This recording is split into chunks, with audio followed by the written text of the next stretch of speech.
அந்த மாணவ செல்வங்களுக்கு வணக்கம். நாங்கள் தலைமைந்த புலமை பரிசில் பரீட்சையிலே வெற்றியை நோக்கி வேறு நிலை போட்டுக் கொண்டிருக்கின்றோம்.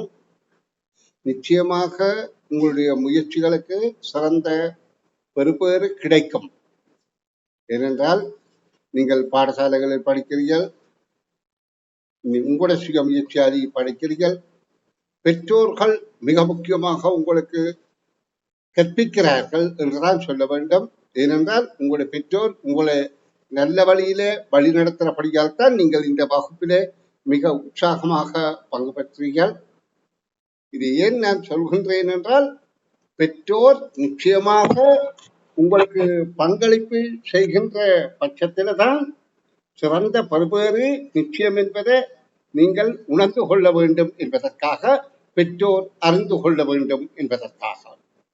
அப்போ உங்களுடைய பெற்றோரை நீங்களாக கேட்டு எங்களுக்கு சொல்லித்தாங்கோ என்று சொல்லி நீங்களாக கேட்டு கற்க வேண்டும் என்பது என்னுடைய வேணவா.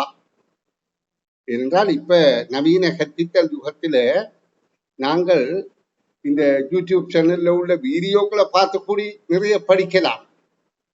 அதாவது ஒரு பெரிய பிரச்சனையும் இல்லை, நீங்க வீட்டுக்கே இருந்து ஆறுதலாக படிக்கலாம், ஒருவித பிரச்சனையும் இல்லை. அப்ப நீங்க அந்த வழியை பின்பற்ற வேண்டும் என்று நான் மிகவும் விரும்புகிறேன். அந்த வகையில நான் இப்ப உங்களுக்கு என்னுடைய வெற்றிக்கனிகள் என்கின்ற இதழ்ல 4வது பயிற்சித்தாளின் 3வது பக்க வினாவில இருந்து இன்று கற்பிக்க போகின்றேன். நீங்க மிகுந்த கவனமாக அந்த பயிற்சித்தாளை கவனித்து நான் சொல்லித்தர விளக்கங்களை கற்க வேண்டும் என்று கேட்டுக்கொண்டு பக்கத்துக்கு நுழைகிறேன். இப்ப பாருங்க, இதான் இந்த பரிச்சைத்தாளின் 3வது பக்கம் 8வது வினாவிலிருந்து அதுல விடை காணுகின்ற விளக்கங்கள் சொல்லித் தருகின்றேன், கேளுங்கள்.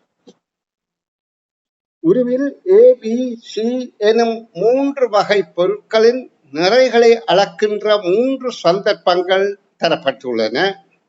இங்கே ABC என்று 3 வகையான பொருட்கள் தராசுகள்ல வைக்கப்பட்டிருக்குது. தராசுல காட்டுகின்ற நிறைகள் தரப்பட்டுள்ளது. அதுக்கு பிறகு கேட்கப்படுகின்றது வினாவில மேல தந்தது தகவல் தரவு, கீழே தான் வினா. இப்பொருட்களின் நிறை பற்றிய பிழையான கூற்று எது? அப்ப கீழே உள்ள கூற்றுக்கள்ல எந்த கூற்று இந்த 3 தராசிலும் உள்ள நிறைகளை பற்றி ஒப்பிட்டு கூறப்படுவதில் தவறானது என இனங்காணுதல் வேண்டும். ஏனென்றால் ஒரு வினாவின் உண்மையான நிலைப்பாடை நாங்க புரிந்து கொள்ளணும். இதுல முதல் தரப்பட்டிருக்கிறது தரவு, அடுத்து கேட்கப்படுவது வினா, வினாவில இடம்பெறுவது ஒப்பீடு.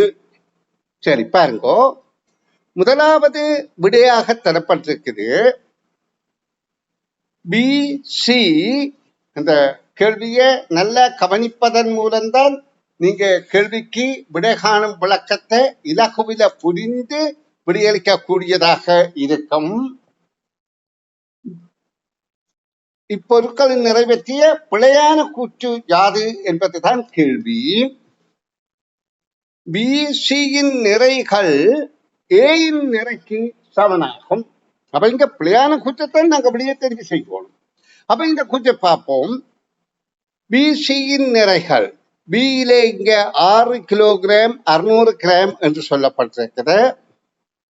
Cயில 4 கிலோகிராம் 400 கிராம் என்று சொல்லப்பட்டிருக்கிறது. இரண்டையும் கூட்டுவோமாக இருந்தால் நாங்கள் 600ஐயும் 400ஐயும் கூட்டினால் 1 கிலோகிராம், 6 4 10, அப்ப 11 கிலோகிராம் என்பதுதான் கருத்து. ஆனா இங்க ஏயில இருக்கிறது 11 கிலோகிராமா? இல்லை. அப்ப இந்த விட பிழை. ஆனால் இதுதான் இங்கு விடையாக கருதப்படும். ஏன்? நிறைவேற்றிய பிழையான கூற்று எது என்றுதான் கேட்கப்படுது. அப்ப பிழையான கூற்றை கண்டுபிடிக்கிறதுக்கு சரியான விடைகளை, சரியான கூற்றுகளை தவிர்த்துக் கொள்ளணும். அப்ப மத்திய சரியான கூற்றாக இருக்க போது அது விடையாக அமையாது. பார்ப்போம். அப்ப 2வது 3வது கூற்றுக்களை பார்ப்போம். அது சரியானதாக இருக்கும். ஆனால் அதை வெளியாக கருதக்கூடாது. பி சியின் நிறைகளிலிருந்து ஏயின் நிறையை கழித்தால் கிடைப்பது சியின் நிறையின் இது அரைவாசி ஆகும். சீதனிலிருந்து அரைவாசி. நல்லா கவனிங்கோ. பிசியின் நிறைகள் நாங்கள் ஏற்கனவே பார்த்தோம் 11 கிலோகிராம். அப்ப கிலோகிராம் முன்னுக்கு கிராம் பின்னாலே.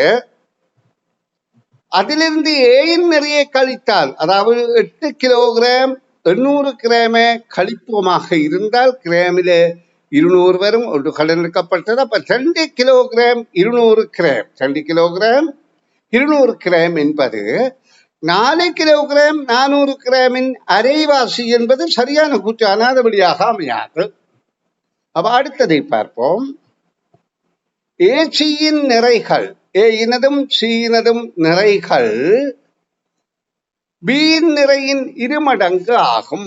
நாங்க இப்ப முதல் கிராம கூப்பிட்டுவோம். 800ஐயும் 400ஐயும் கூட்டினால் 1200. அப்ப கிராமில 200ஐ போட்டு விட்டு ஒன்றை கொண்டு வந்து 8 நாளும் 12ஓடு ஒன்றை கூட்டினால் 13 கிலோகிராம் 200 கிராம் என்பது இதன் 2 மடங்கு என்ற கூற்றும் சரியானது.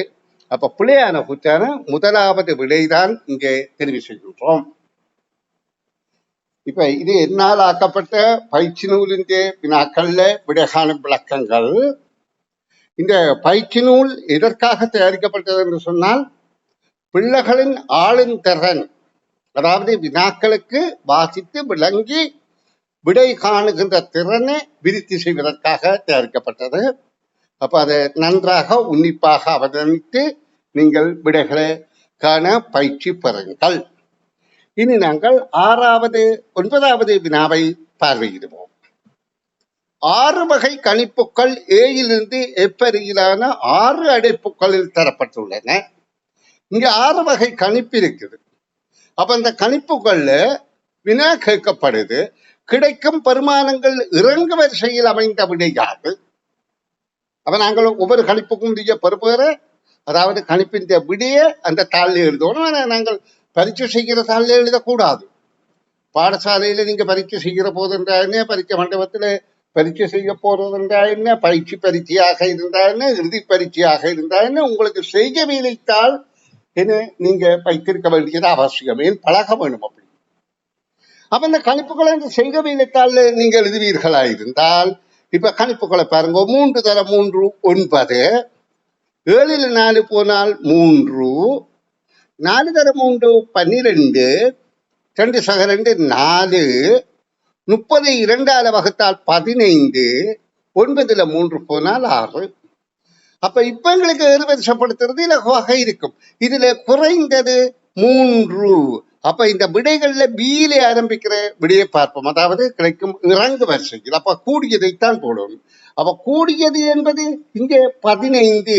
அப்ப ஈல ஆரம்பிக்கிற விடையை பார்க்கணும். அப்ப இது பொருந்தாத. அப்ப இந்த விடையை நாங்கள் கவனிக்க தேவையில்லை. அப்ப ஈ என்ற முதலாவது 2லையும் சரி. அடுத்ததாக 15 விட குறைந்தது 12. ஈக்கு அடுத்தது சி 2லையும் அப்படித்தான் இருக்கின்றது. அடுத்தது 9 ஏ 2லையும் அப்படித்தான் இருக்கின்றது. இப்ப விடையை தீர்மானிக்க போறது இந்த எஃப்ஆ பிஆ என்பது ஆகும்.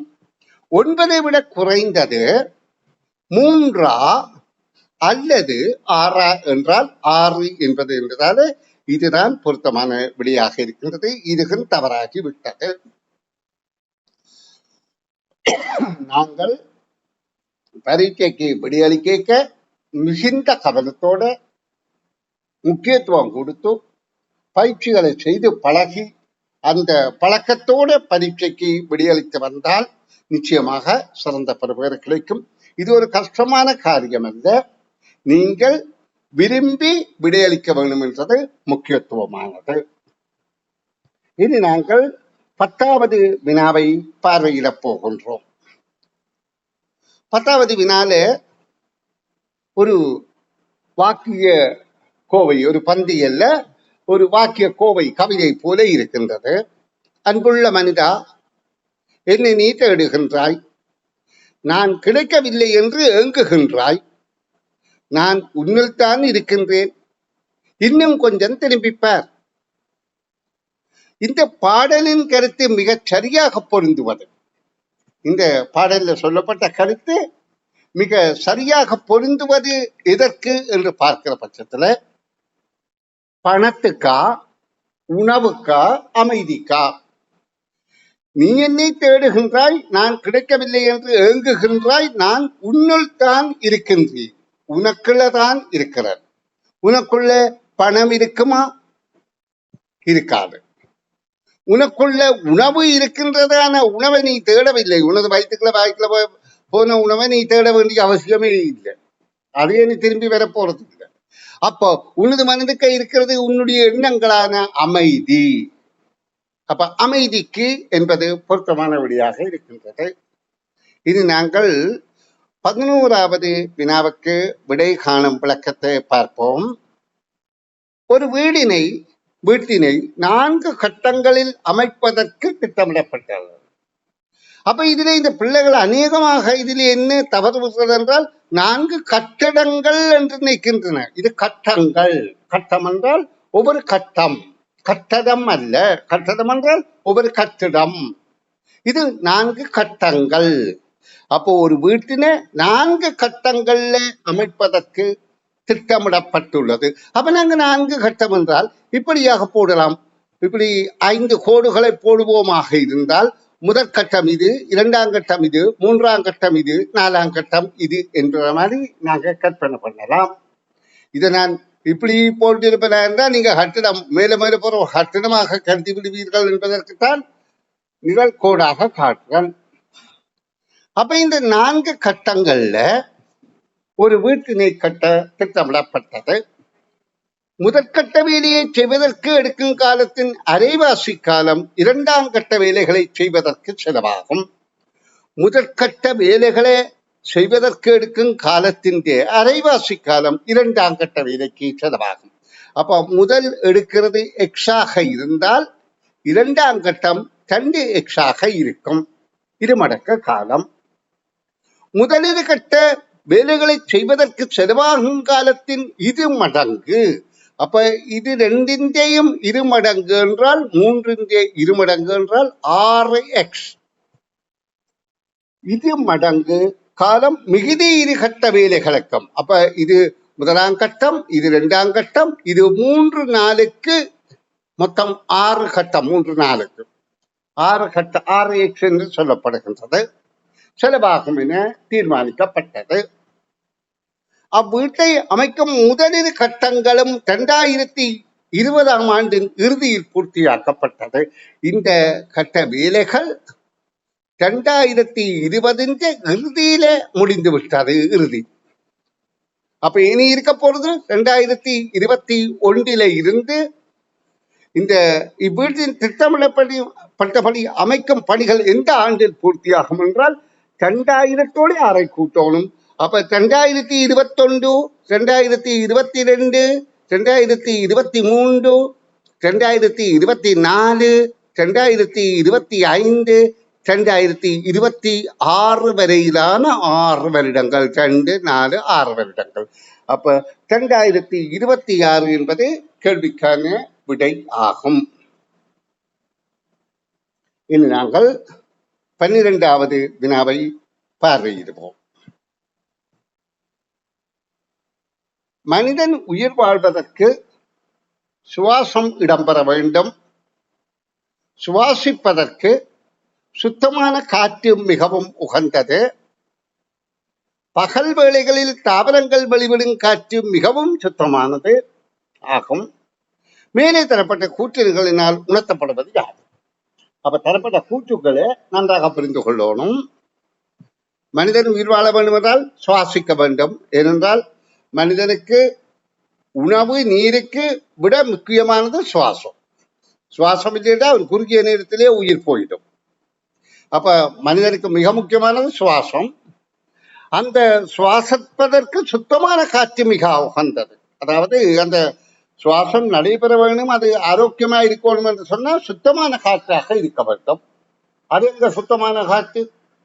அதாவது சூழல்ல மாசுக்கள் சேராமல், கழிவுகள் சேராமல், அது சுத்தமானதாக இருக்க வேண்டும். அதாவது சூழலில் எப்படி மாசு ஏற்படுகின்றது? சூழலில் வாகனங்கள் புகைவிடுகிறது, தொழிற்சாலைகள் புகைவிடுகின்றது. அந்த புகைகள் சேரக்கூடாது. மற்றது தொழிற்சாலைகளில் செய்கின்ற டஸ்டுகள், தூசிகள் சேருகின்றன. இது எல்லாம் அந்த காற்றை மாசடைய செய்கின்றது. அப்ப இந்த காற்றுகளையும் எங்களுக்கு சுவாசிப்பதற்கு எந்த காற்று மிக உகந்தது என்றால், தாவரங்கள் உணவு தயாரிக்கப்படும் போது விடுகின்ற ஆக்சிஜன் காற்றே மிக உகந்தது. அதில் ஆக்சிஜன் அதிகமாக இருக்கின்றது. தாவரங்கள் உணவு தயாரிக்கிற போது சூரிய வெப்பத்துல பகல் வேளையில மட்டும்தான் உணவு தயாரிக்கும். அப்ப பகல் வேளையில தான் தாவரத்திலிருந்து தாவரங்கள் விடுற காற்றை சுவாசிப்பது நல்லது. அப்ப இதுல என்ன சொல்லப்படுது? பகல் வேளைகளில் தாவரங்களில் வெளிவிடும் காற்று மிகவும் சுத்தமானது. அப்ப நாங்கள் சுத்தமான காற்று என்று எதை தேடணும் என்றால், பகல் வேளையில மரங்களுக்கு வருகின்ற காற்று தூய்மையானதாக இருக்கும், சுத்தமானதாக இருக்கும். மேலே தரப்பட்ட கூற்றுகளினால் உணர்த்தப்படுவது சுத்தம் சுகம் தரும், எனவே சுத்தம் பேணவும். இங்கே சுத்தம் சுகம் தரும் என்று, அதாவது சுத்தமா சுவாசத்தை பற்றி கூறப்படுது இல்லையோ, சுத்தத்தை பற்றி கூறப்படவில்லை. சுத்தமான காற்று வேணும் என்றது தாவரங்கள் விடுற காற்று சுத்தமானது என்ற கருத்தை தருகின்றது. அப்ப முதலாவது விடை பொருத்தம் இல்லை. சுவாசிப்பதற்கு தாவரங்கள் வெளிவிடும் காற்று மிக உகந்ததான் திரும்ப திரும்ப இங்க சொல்லப்பட்டிருக்குது. மனிதன் உயிர் வாழ பகல் வேளையில் சுவாசிக்கும், அப்ப இரவுல சுவாசிக்கிறது இல்லையா? அப்ப அது தவறானது. அப்ப இதற்கு விடை இரண்டாவது விடை ஆகும். அப்ப இந்த பந்தியலை வாசிக்கிறதன் மூலம் நீங்க விடயங்களை தெளிவாக புரிந்து கொண்டால் நல்லதாக இருக்கும். இனி நாங்கள் 13வது கேள்வியை பார்வையிடுவோம். அதில் முதலாவது, அதாவது ஒரு விடை 90 என அமைதல் வேண்டும். ஏனென்றால் இதிலே குறைந்த தினங்கள் மொத்த எண்ணிக்கை 90ஆக இருக்கின்றது. சாதாரண வருட மாசி மாத மாதாந்த நாட்காட்டி அட்டை கீழே உள்ளவாறு 3 துண்டுகளாக கிழிந்து விட்டன. மாசி மாதத்தின் நாட்காட்டி இப்படியாக 3 துண்டங்களாக கிழிந்து விட்டது. அது தகவல். கீழே அதற்குரிய சித்திரப்படம் இருக்குது. கேள்வி என்னென்றால், அதில் குறைந்த தினங்களை உள்ளடக்கிய திகதிகளின் கூட்டுத்தொகை யாது? அப்ப இதுல ஒரு விட 90 என அமையும் என்றால் அதுதான் பொருத்தமானதாக இருக்கும். அப்ப இங்க உள்ளதிலே எது பொருத்தம் என்று பார்ப்போம். இந்த 3 விடைகள்ல ஏதாவது பொருத்தம் இருக்கொண்டு பார்ப்போம். இப்ப இந்த தினங்களின் எண்ணிக்கையை கூட்டுறதுக்கு இலகு வழி என்னென்றால், இந்த வரிசையில 1ல இருந்து 4 என்றால் இதே மீதம் கூட்டினா 5, இதே மீதம் கூட்டினா 5, 10. அதாவது 4வது முக்கோணம். இதுல 10 மற்றும் 18, 5 அரைவாசி 9, 18 9 27, 10 16 31, இது 22. இவற்றை கூட்டவனும் கூட்டினா 1, 10 என்றால் 1, 1 மிச்சம் 3, 6, 9. இதுதான் குறைவானதாக இருக்கின்றது. மற்ற எல்லாம் அதிகமாகத்தான் இருக்கின்றது. அப்ப 90 என்ற விடை வந்திருந்தால் பொருத்தமாக இருக்கும். சரி, பரவாயில்லை. நாங்க இதுல உள்ள எண்களை பார்ப்போம். 6ல இருந்து 7 வரை என்றால், அதாவது 5ல இருந்து 7 வரை, 5 6 11 18, மற்ற 11 12 13 14 என்றால் நாங்க 10 4ஐயும் கூட்டினா 40, 1 2 3 4 10, அப்ப அதுல 50. இப்படியாக கணிப்புகளை இலகுபடுத்தி செய்யணும். 17 18 19 20 என்று 21 என்றால் இங்கே நாங்கள் 8, அதாவது இந்த எண்ணையும் கூட்டினால் வருகின்ற பெருமானம் இந்த எண்ணையும் கூட்டுகின்ற போது வருகின்றது. அடுத்த நடு எண் தொடர் எண்ணாக இருந்தால் அதின் அரைவாசியாக இருக்கும். அப்ப முதல் எண் 17, இறுதி எண் 21 என்றால் அதன் கூட்டுத்தொகை 38. அடுத்தது 38, 18 20, 19 அரைவாசி. அப்ப நாங்க அதை கண்டுபிடிக்கிறது என்னங்கிறது 38. இரு தடவையும் 19 ஒருக்காம் கூட்டி விட்டோம்னா இலகுவாக எங்களுக்கு விடை கிடைக்கும். அப்ப 8 அந்த 25 வருகின்றது. 1 மீதி, அடுத்தது 8 வருகிறது. 1 மீதி என்றால் 8 வருகின்றது. அப்ப இதுக்கு 85 என்று வருகின்றது. அப்ப நாங்க இதுல 3 கீதங்கள்ல இந்த துண்டத்தின் எண்ணிக்கையை பார்த்தோம். இப்ப இதை கூட்டுவோமாக இருந்தால் 3 ஒன்று மீதி வருகிறது. அப்ப 10 15 153 என்பது இங்க விடையாக அமைகின்றது என்றால், அடுத்ததை பார்த்தால் அடுத்தது எங்களுக்கு விடையாக இல்லை. கவனிங்கோ, நான் செய்து காட்டுறேன் பாருங்க. இந்த அதாவது 6 எண்கள் இருக்கின்றது. இதை நாங்கள் இப்படியாக கூட்டலாம். இதே மிதியம் ஒரு தொகை, இதே மிதியம் ஒரு தொகை, இதே மிதியம் ஒரு தொகை. அதாவது 23 51 51 51 படி 3 என்றால் 153. அப்ப இது இங்கே விடையாக அமைகின்றது.